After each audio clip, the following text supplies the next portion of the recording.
नमस्कार भाऊ बहिणींनो. तर आज एक तुम्हाला असा विषय मी बोलून दाखवणार आहे. सगळ्यांनाच पटणार असं मला वाटत नाही, कारण सगळ्यांचे विचार वेगळे आहेत, मन वेगळं आहे, सगळ्यांचे कर्म वेगळे आहेत. म्हणल्याच्या नंतर माझे शब्द पण काहींना खटकणार, काहीतरी काही माझ्या विरोधात पण बोलू शकतात नाही का, कारण सगळे आजपर्यंत माझ्या सोबतीने आहेत, त्यातलं एखादं माझ्या विरोधात पण बोलू शकतं. हे मी नाही सांगू शकत तुम्हाला व्हिडिओ टाकण्याच्या अगोदर, अपलोड करण्याच्या अगोदर.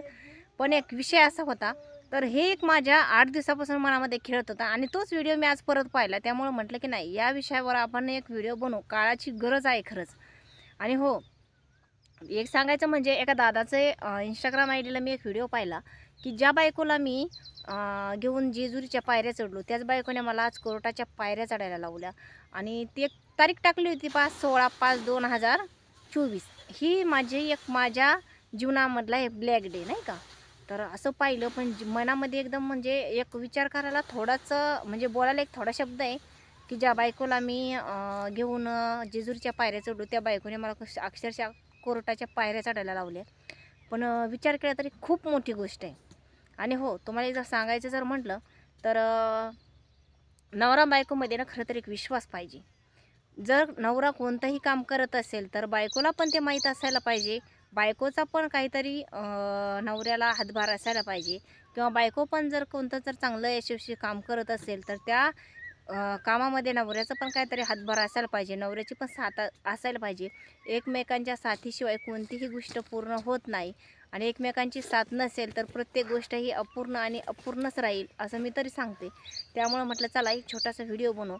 कारण एवढ्या शपथा घेऊन, एवढे अग्नीचे 7 फेरे मारून, एवढे लोकांमध्ये लग्न लावून आईबापाने किती कष्ट केलेले असतात, किती धडपड करून मेहनत करून पैसा कमवलेला असतो तो लेकीच्या लग्नासाठी लावायचा. आणि शेवटी त्याच लेकीनं काही दिवसानंतर काहीतरी आईबापाचं नाव खराब करायचं, किंवा सासरच्यांचं नाव खराब करायचं आणि नको त्या गोष्टी करायच्या. तर हे पण काही चांगलं नाही आहे. आज आता ह्या अलीकडच्या काळामध्ये असं झालं आहे, की मुलींची कमी म्हणजे कमी पडली आहे, मुलं जास्त झालेत, मुली कमी झाल्यात, असे विषय ठरलेत. पण त्याचाच फायदा काही मुलींनी पण घेतलेला आहे, कारण की मुलींच्या पण अपेक्षा एवढ्या वाढलेल्या आहेत, मुली पण एवढं सांगतात, आणि त्यापेक्षाही जास्त म्हणजे मुलींच्या आईवडिलांच्या अपेक्षा जास्त वाढलेल्या आहेत. मला एक सांगायचं, मुलीचे जे आईवडील असतात 40-45 वर्षे तरी वय असतं त्यांचं, तर त्यांना त्यांच्या आयुष्यामध्ये ते एका भाड्याच्या रूममध्ये राहतात, पण त्यांना जावई म्हणजे असं पाहिजे, त्याला स्वतःचं घर पाहिजे, स्वतःची गाडी पाहिजे, सरकारी नोकरी पाहिजे, त्याच्या हाताखाली नोकर चाकर असायला पाहिजेत. आणि हो, एवढं असून त्याला जमीनही पाहिजे, आणि पण त्यांची मुलगी त्या जमिनीमध्ये काम करणार नाही, असं पण त्यांचं म्हणणं असतं. तर हे सगळं कुठून मिळणार, कसं मिळणार? अहो, तुम्हाला जर 40-45 वर्षात तुम्हाला जर तुमच्या स्वतःच्याने जर स्वतःचं घर नाही बांधणं झालं, तर तो जावई 25 वर्षाच्या वयामध्ये एवढं सगळं साम्राज्य, 1 कोटीभर रुपयाचं साम्राज्य कसं काय उभारू शकतो बरं? एक विचार करण्यासारखी गोष्ट आहे. पण नाही, अलीकडच्या काळामध्ये मुलींपेक्षा मुलींच्या आईवडिलांच्याच अपेक्षा जास्त वाढल्या आहेत. पण त्याचे परिणाम हे स्वतःलाच भोगावे लागतात. कारण आता ह्याच एका दादांची मी ती आय डी पूर्ण चेक केली आणि त्यांचे व्हिडिओ पाहिले, तर खरंच चांगल्या घराण्यातले होते, कारण त्यांच्या आईवडिलांसोबत पण व्हिडिओ होते. काहीतरी छोटी मोठी नोकरी असेल त्यांना पहा, पण जास्त काही श्रीमंत नव्हते. आणि नंतर पाहिलं तर काही व्हिडिओ असे होते त्यांचे, की अपेक्षा पूर्ण नाही झाल्या म्हणून मला सोडलं तू, पण तू पण जीवनामध्ये पस्तावशील, तुला तर कुठंतरी माझी आठवण येईल, खऱ्या प्रेमाची किंमत तुला कुठंतरी जीवनामध्ये कळेल. पण एक सांगायचं, ह्या जगामध्ये प्रेम वगैरे काही नाही आहे.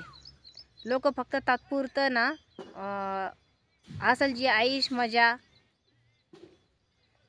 एवढंच पाहतात. अलीकडच्या ज्या काळामधल्या मुली आहेत ना, तर ह्या मुलींना फक्त मजा पाहिजे पहा. त्यांना गाडी पाहिजे, नोकर चाकर हे सगळं नसायला पाहिजे, स्वयंपाक करायला नको, त्यांना कोणतीही गोष्ट करायला नको.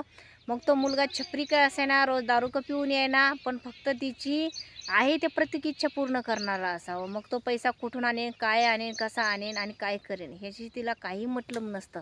आणि जेव्हा का तो पैसा वगैरे जर संपला, तर सगळं सोडून त्या मुली जाणार. म्हणजे अशी खरं आजची जी परिस्थिती आहे सांगते मी तुम्हाला, खरंच असं झालं आहे. तर मुलींनी पण एवढं म्हणजे वाईट वागायला नको आहे, आईबापाची इज्जत घालायला नको आहे. कारण त्या एका मुलाचं आयुष्य एवढं बरबाद केलं, जोपर्यंत आहे तोपर्यंत त्यांचं सगळं लुबाडून खाल्लं, आणि जेव्हा त्यांचं जीवाचं पैसा वगैरे संपत आला, त्यांच्या गरजा पुरेनाशा झाल्या लगेच त्या नवऱ्याला सोडणं. म्हणजे एक 5 वर्षाचं लग्न होतं, 5 वर्षाचं लग्न एक क्षणात लगेच तोडायचं, घटस्फोटाच्या गोष्टी करायच्या. हे पण तर काही योग्य निर्णय नाही आहेत ना. तर मला पण हे सांगायचं आहे पोरींनो, खरं काही असेल ना तर ते शोधा. जीवनामध्ये सगळ्याच गोष्टीमध्ये पैसाच हा कामी येत नाही. कधी-कधी खरीच माणसं, खरीच पैसा. त्याचं एक खरं उदाहरण देते पहा तुम्हाला मी.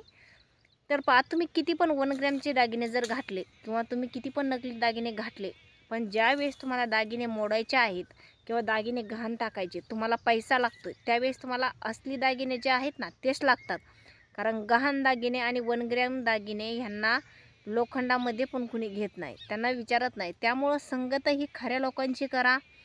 जे गरीब असतात ते जीवनामध्ये कुठंतरी साथ देतात.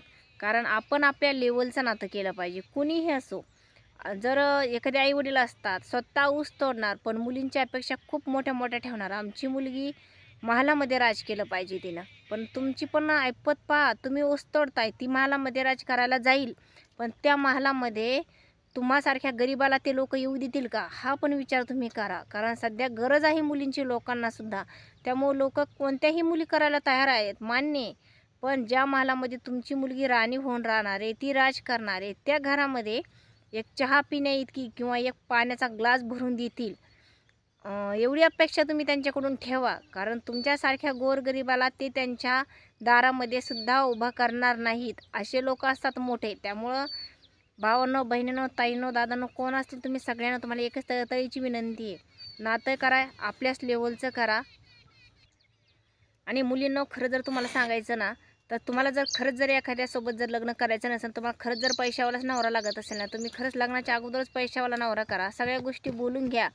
नाहीतर स्टॅम्प पेपरवर एक लिहून घ्या की आम्हाला हे अपेक्षा लागतील, नाहीतर असं होईल तसं होईल. हे भविष्यात होण्यापेक्षा तुम्ही आधीच हे सगळं पक्का करून घेत जा. कारण एखाद्या चांगल्या मुलाची, खऱ्या मुलाची आधी फसवणूक करायची आणि नंतर बरबादी करायची, हे पण काय चांगलं नाही आहे. कारण एखाद्या चांगल्या हसत्या-खेत्या कुटुंबाचं वाटोळं होतं. हसत्या-खेत्या कुटुंबामध्ये होतेजा नाहीसं होऊन जातं. कारण तुमच्या एका येण्यानं जाण्यानं कोणाला काही एवढा फरक पडत नसतो, पण तुमचं येणं आणि जाणं पण एवढं सोपं नसतं. त्यामुळं खरंच काही मुलं पण चांगले असतात, काही मुली पण चांगले असतात. दादांनो, आहेत तोपर्यंत सांभाळून घ्या.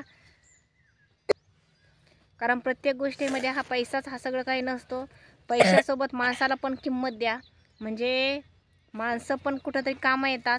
ज्यावेळेस तुम्ही मरून जाणार तेव्हा तुम्हाला खांदा द्यायला माणूसच माणसाच्या कामी येणार, पैसा नाही येत त्यावेळेस. त्यामुळं खरंच तुम्हाला सगळ्यांना एक हात जोडून विनंती आहे, एकमेकाला समजून घेण्याचा प्रयत्न करा. ज्या ह्या अशा गोष्टी असतात, लग्न करायचं, घटस्फोट घ्यायचा, ह्या अशा गोष्टी आता नको ते विचार करत जाऊ नका. कारण नको त्या विचारांनी एखाद्याचं आयुष्य बरबाद होऊन जातं. स्वतःचा विचार करण्यापेक्षा समोरच्याचा पण विचार करत जा की आपण गेल्याच्या नंतर ह्या व्यक्तीचं काय होणार, यांच्या घरामध्ये काय होणार. कारण आपण तर त्यांना सगळं लुटूनच गेलेलं असतं, नाही का. कारण मुली जाणार पण त्या काय मोकळ्या हाताने जात नसतात.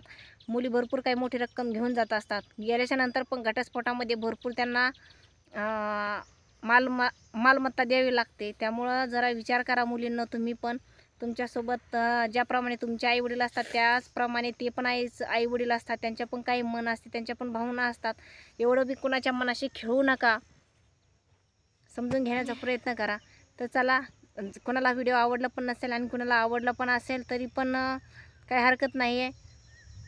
पण जे माझ्या मनामध्ये होतं हे तर मी बोलून टाकलं. कारण व्हिडिओ पाहिल्याच्या नंतर मलाच राहवलं नाही की मला वाटलं ह्या विषयावरती आपण 2 शब्द काहीतरी बोलू. कारण काळाची गरज आहे असं काहीतरी बोलण्याची. तर ज्यांना चांगलं वाटलं त्यांनी चांगलं बघून घ्या, ज्यांना नाही वाटलं त्यांनी विषय सोडून द्या. तर चला, भेटू पुन्हा दुसऱ्या व्हिडिओमध्ये. घ्या तुमची पण काळजी.